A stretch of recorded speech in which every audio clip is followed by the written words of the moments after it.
Hey everyone, and welcome to my channel. Today, we're going to be talking about tax planning, efficient tax management. What is tax planning? Tax planning is the analysis of a financial situation or plan to ensure that all elements work together to allow you to pay the lowest taxes possible. A plan that minimizes how much you pay in taxes is referred to as tax efficiency. Tax planning should be an essential part of an individual investor's financial plan. Reduction of tax liability and maximizing the ability to contribute to retirement plans are crucial for success. Understanding tax planning. Tax planning covers several considerations. Considerations include timing of income, size, and timing of purchases, and planning for other expenditures. Also, the selection of investments and types of retirement plans must complement the tax filing status and deductions to create the best possible outcome. Retirement saving strategies. Saving via a retirement plan is a popular way to efficiently reduce taxes. Contributing money to a traditional IRA can minimize gross income by the amount contributed.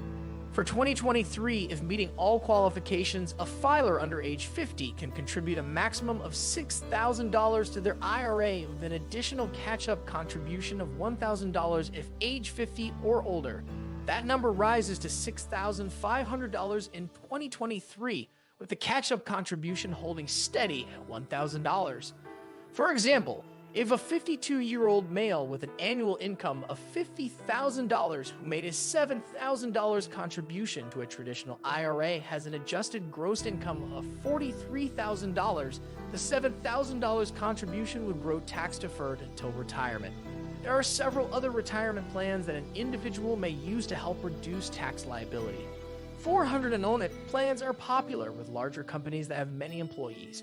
Participants in the plan could defer income from their paycheck directly into the company's 401 plan. The greatest difference is that the contribution limit dollar amount is much higher than that of an IRA. Using the same example as above, the 52-year-old could contribute up to $27,000 into their 401 in 2023, rising to $30,000 in 2023.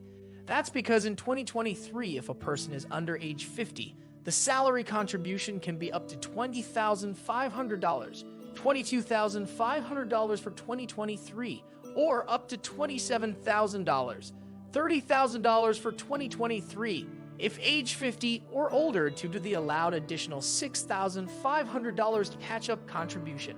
The catch-up contribution for 2023 rises to $7,500. Tax gain loss harvesting. Tax gain loss harvesting is another form of tax planning or management relating to investments. It is helpful because it can use a portfolio's losses to offset overall capital gains.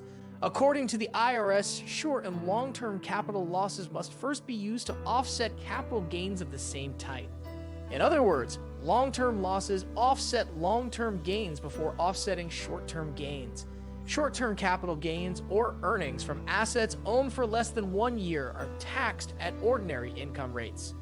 As of 2023, long-term capital gains are taxed as follows.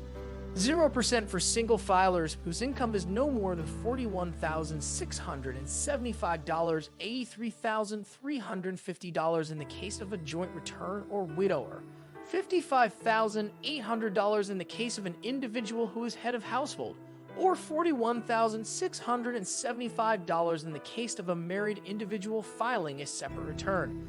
15% tax for single filers whose income is between $41,676 and $459,750, $517,200 in the case of a joint return or widower, $488,500 in the case of an individual who is the head of a household, or $258,600 in the case of a married individual filing a separate return.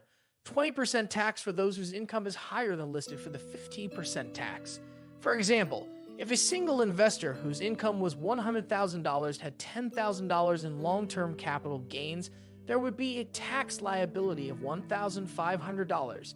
If the same investor sold underperforming investments carrying $10,000 in long-term capital losses, the losses would offset the gains, resulting in a tax liability of $0. If the same losing investment were brought back, then a minimum of 30 days would have to pass to avoid incurring a wash sale.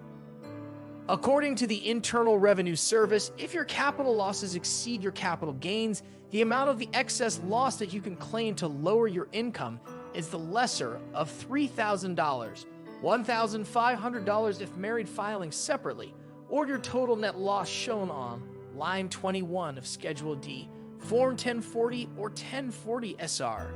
For example, if the 52-year-old investor had $3,000 in net capital losses for the year, the $50,000 income will be adjusted to $47,000. The remaining capital losses can be carried over with no expiration to offset future capital gains. Trade on the go, anywhere, anytime. One of the world's largest crypto asset exchanges is ready for you. Enjoy competitive fees and dedicated customer support while trading securely. You'll also have access to Binance tools that make it easier than ever to view your trade history, manage auto investments, view price charts, and make conversions with zero fees. Make an account for free and join millions of traders and investors on the global crypto market. Types of tax planning. Most people merely perceive tax planning as a process that helps them reduce their tax liabilities. However, it is also about investing in the right securities at the right time to achieve your financial goals. The various methods of tax planning. Tax planning. Under this method, tax planning is thought of and executed at the end of the fiscal year. Investors resort to this planning in an attempt to search for ways to limit their tax liability legally when the financial year comes to an end. This method does not partake in long-term commitments. However, it can still promote substantial tax savings. Long-term tax planning.